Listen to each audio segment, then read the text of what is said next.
Kenaikan harga kedelai yang masih impor sebagai bahan baku pembuatan tempe membuat perajin tempe berusaha bertahan berproduksi.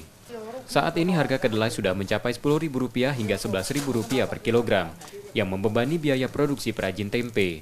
Dinas Perdagangan Sumatera Selatan menerangkan, untuk pasokan kedelai saat ini tetap stabil, yang harganya mengikuti perkembangan pasar global.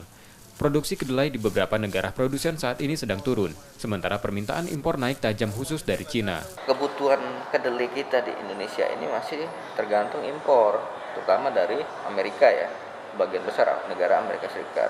Nah, itu dari Juli memang sudah mulai ada kenaikan karena Cina juga butuh banyak kedelai untuk konsumsi dalam negeri mereka. Nah, kemarin kita sudah koordinasi dengan Dinas Pertanian bahwa untuk kedelai lokal memang bulan-bulan Desember Januari ini belum tanam. Nah, jadi inilah kendalanya.